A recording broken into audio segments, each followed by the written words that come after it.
Neste vídeo, vamos estudar o campo elétrico criado por um plano infinito uniformemente carregado. E por que vamos fazer isso? Porque aprendemos que o campo elétrico é uniforme, e ele é muito utilizado na composição de capacitores de placas paralelas. E o livro de física diz que esse campo elétrico é uniforme, e nós vamos aqui provar isso. E a base para provar isso é descobrir o que é a carga em um plano infinito carregado. Vamos aqui representar lateralmente um plano infinito carregado. Digamos que aqui tenhamos uma visão lateral do plano infinito. Digamos que este plano tem uma densidade de carga sigma, lembrando que essa densidade de carga é em coulombs por unidade de área, ou seja, sigma é igual carga por área. Antes de nos aprofundarmos na matemática, se você está vendo esse vídeo pela playlist de cálculo, pode ser interessante revisar a playlist de física que leva até ele e vai ficar mais fácil para você. Por outro lado, se você está assistindo este vídeo a partir da playlist de física e não assistiu aos de cálculo ainda, você não deveria assistir a este vídeo agora, porque ele vai exigir de você alguns conhecimentos que estão na playlist de cálculo. Então, vamos lá. Temos aqui o plano infinito carregado, lembrando que esta é uma vista lateral, e vamos supor aqui uma carga pontual Q. Vamos destacar aqui uma pequena área do meu plano e vamos pensar sobre o efeito resultante que esta área causará na nossa carga pontual Q. Primeiro, vamos considerar que esta carga Q está a uma altura h a partir do campo. Este aqui é o ponto que fica exatamente abaixo da carga e vamos considerar que esta distância aqui é r.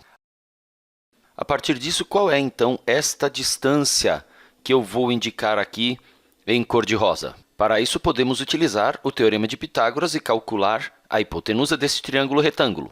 Pelo Teorema de Pitágoras, a hipotenusa vai ser a raiz quadrada da soma dos quadrados dos catetos, portanto, a raiz quadrada de r ao quadrado mais h ao quadrado. Essa é a distância entre a área destacada e a nossa carga de teste. Vamos agir agora um pouco intuitivamente. Se esta carga é positiva e o plano carregado também é carregado positivamente, então a força eletrostática desta área sobre a carga vai apontar para fora da área com esta direção e este sentido, ou seja, apontar radialmente para fora da área sobre a carga Q. Se eu pegar uma outra área aqui, a mesma distância deste ponto, a força elétrica resultante sobre a carga Q a partir desta área vai ser exatamente esta aqui. E o que podemos observar, já que a densidade de carga em todo o plano infinito é constante, e ele é simétrico em todas as direções e sentidos, as componentes horizontais, ou melhor dizendo, as componentes paralelas ao plano, vão se cancelar. Observe aqui na vista superior do nosso plano infinito. Tenho aqui o plano infinito, lembre-se de que ele é infinito em todas as direções aqui. Este ponto seria a carga Q. Na vista superior não identificamos, mas ela está a uma altura h do plano infinito. Este ponto em cor de rosa representa aquela pequena área do plano que destacamos antes. Aqui, esse outro ponto é a outra regiãozinha que eu havia indicado, ambas a mesma distância da projeção ortogonal da carga sobre o plano. E as componentes paralelas ao plano das forças eletrostáticas sobre a carga Q provenientes das áreas indicadas vão se cancelar. Da mesma forma, se eu tomar outra pequena região do plano infinito e o ponto simétrico em relação à projeção da carga Q sobre o plano, as componentes paralelas ao plano vão também se cancelar. Com isto, a conclusão que temos é que a força eletrostática resultante sobre a carga Q aponta para cima perpendicularmente à direção do plano infinito. Então, a ideia aqui era inicialmente você perceber que todas as componentes paralelas ao plano sobre a carga Q se cancelam. Isso porque há infinitos pontos em todas as direções no entorno da projeção da carga Q sobre o plano, todos simetricamente distribuídos e, por isso, as componentes paralelas ao plano se cancelam. Tendo isso, o que nós vamos ter é que colocar foco sobre as componentes perpendiculares à direção do plano, entre aspas, verticais aqui nesta situação. Vamos analisar novamente este ponto e vamos dizer que sobre a carga Q existe ali um campo elétrico E1 nesta direção. Vamos agora olhar para a componente vertical, vamos chamar de componente Y, deste campo elétrico E1. E qual seria essa componente? Se eu souber qual é este ângulo θ aqui, eu posso verificar que a componente y do campo elétrico E1 vai ser justamente o E1 vezes o cosseno de θ. Lembre-se de que o cosseno de um ângulo é o cateto adjacente a ele dividido pela hipotenusa, portanto, a hipotenusa vezes o cosseno do ângulo é igual ao cateto adjacente a esse ângulo. Então, se eu quero a componente em y, a componente vertical do campo E1 naquele ponto da carga Q, basta multiplicá-lo pelo cosseno desse ângulo θ. E como eu descubro que ângulo θ é esse? Observe que aqui temos ângulos opostos pelo vértice, então aqui esse ângulo também é θ. E da trigonometria básica, nós sabemos que o cosseno de θ é o cateto adjacente a ele dividido pela hipotenusa. Observe que o cateto adjacente a θ aqui é o h, e a hipotenusa é esse segmento rosa, que é a raiz quadrada de h ao quadrado mais r ao quadrado. Então, o que nós conseguimos aqui é o fato de que a componente y do campo elétrico devido a esta pequena região do nosso plano infinito, e vamos chamar aqui de EY1, é igual à magnitude do campo elétrico E1 vezes o cosseno do ângulo θ. E isso fica igual ao campo elétrico E1 vezes, agora o cosseno de θ é o cateto adjacente sobre a hipotenusa. Neste triângulo aqui em que conhecemos H e R, H é o cateto adjacente sobre a hipotenusa, que é a raiz quadrada de h ao quadrado mais r ao quadrado. Ou seja, agora se eu souber a magnitude do campo elétrico E1, basta colocar aqui e eu sei obter a componente vertical desse campo elétrico naquele ponto. E com isso nós conseguimos a componente vertical não só do campo elétrico relativo a este ponto, mas do anel que tem como centro a projeção da carga Q sobre o plano infinito, passando por esse ponto em que destacamos aqui. Vou desenhar aqui para ficar mais claro. Aqui está o meu plano infinito novamente. Lembre-se de que ele é infinito em todas as direções. E aqui eu tenho a carga Q flutuando em algum lugar do espaço a uma altura h do nosso plano. Esta pequena região pode ser, por exemplo, este ponto aqui. E eu vou desenhar um anel com um raio na projeção da carga Q sobre o nosso plano infinito. Ou seja, todos estes pontos do anel que estou desenhando estão à mesma distância da nossa carga Q.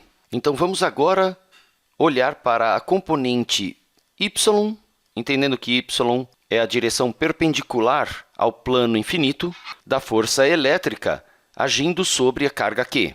Então, nós vamos tomar a área desse anel, multiplicar pela densidade de carga e obter, então, a carga total presente nesse anel. E então posso usar a lei de Coulomb para calcular a força elétrica e também o campo elétrico naquele ponto onde está a carga Q. Podemos usar esta fórmula que já temos aqui e obter a componente y dessa força ou mesmo do campo elétrico. Então vamos lá. Primeiro vamos obter a carga Q do anel. Vou identificar como QR. E para isso eu preciso da área do anel, e a área do anel é o comprimento da circunferência vezes a largura desse anel. O comprimento da circunferência já sabemos que é 2πr. E digamos que isso é um anel bastante estreito. Ele é infinitamente estreito.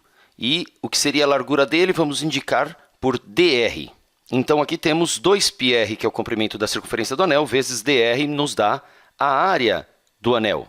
E isso, que é a área do anel, vou multiplicar pela densidade de carga e vou obter, então, a carga do anel.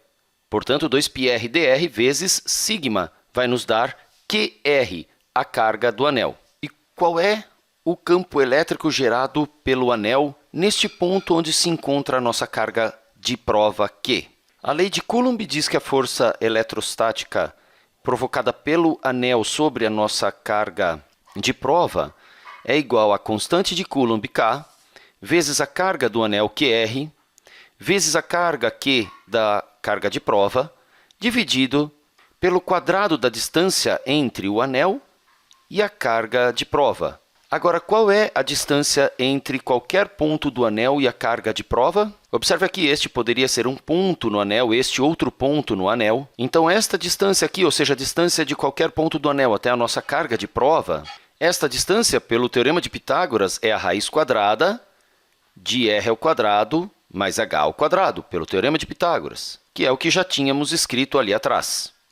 Então, aqui temos k vezes a carga do anel vezes a carga da nossa carga de prova, isso dividido pela distância entre o anel e a carga de prova elevado ao quadrado. Então, vai ser h ao quadrado mais r quadrado. Cancelamos a raiz quadrada. Então, agora, se eu quiser saber a magnitude do campo elétrico naquele ponto onde está a nossa carga de prova, basta dividir a força pela carga. Vou identificar por ER o campo elétrico devido ao anel, e por ser a força eletrostática dividido por Q, que é a carga da nossa carga de prova, vamos ter simplesmente K, constante de Coulomb, vezes QR, que é a carga do anel, dividido por H ao quadrado mais R quadrado. Agora, qual é a carga QR, a carga do anel? É tudo isso que temos aqui, 2πr dr vezes sigma. Lembre-se de que o que nós obtivemos até aqui é a magnitude deste vetor, que é o campo elétrico naquele ponto onde está a nossa carga de prova. Agora, nós vamos tomar essa expressão e multiplicar pelo cosseno do ângulo θ, que é isto que temos aqui, e vamos chegar na componente y do campo elétrico naquele ponto. Como o cosseno de θ já vimos que é h sobre a raiz quadrada de h ao quadrado mais r quadrado, basta multiplicar aqui. E agora vamos simplificar esta expressão um pouco. O denominador vai ficar h ao quadrado mais r quadrado, tudo isso elevado a 3/2. E o numerador vai ficar KH e a carga do anel, que é 2πr dr vezes sigma, que temos aqui em cima. Só escrevendo aqui em outra ordem, 2π sigma r dr. Então, com isso, nós calculamos a componente vertical, a componente y do campo elétrico a uma altura h do plano infinito. Mas observe que esse campo elétrico é só relativo ao anel de raio R com centro na projeção ortogonal da carga de prova sobre o plano infinito. Como o vídeo está ficando extenso, vamos parar aqui e continuar no próximo. Mas você já pode imaginar o que vamos fazer. Como até agora nós olhamos para o campo elétrico gerado somente por um anel sobre o plano infinito, nós vamos poder integrar essa ideia em todo o plano. Ou seja, poderemos olhar para o campo elétrico gerado por todos os anéis, com todos os raios possíveis a partir do zero, preenchendo o plano infinito, obtendo assim todo o campo elétrico gerado pelo plano infinito a uma altura h dele. Até o próximo vídeo!